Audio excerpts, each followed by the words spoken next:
Good evening, class. I will be presenting my $5 challenge on cookies that I made for work. So, for those of you that don't know, I do work in law enforcement as a federal police officer in San Diego, and I wanted to incorporate something along the lines with work and something I could sell to employees at work.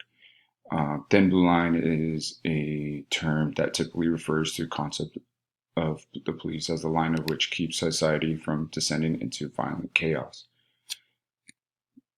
So I wanted to purchase cookies, make them, turn them into something with a thin blue line. So I purchased, I wanted to use stuff that I had around the house. I already had a cookie sheet. I had icing from a birthday from the past. So all I really needed to buy was, the cookie dough, and there was 24 cookies for $4.16. My strategy was just to use things at home, keep the price down, and the cost down. So I used, the icing that I said from before, and to sell at least 24 cookies each week and sell them at 50 cents each. These were some of the cookies I made.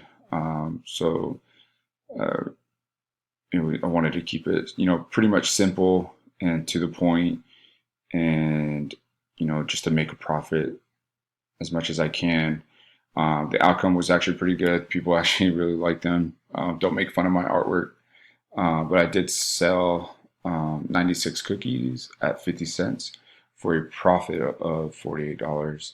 I thought this was a very good outcome, especially for something with $5. And like I said before, these cookies only cost me $4.60 for a packet of 24, and sold 24 a week for the past 4 weeks. All right. Well, thank you for letting me share, and I hope you guys have a good night.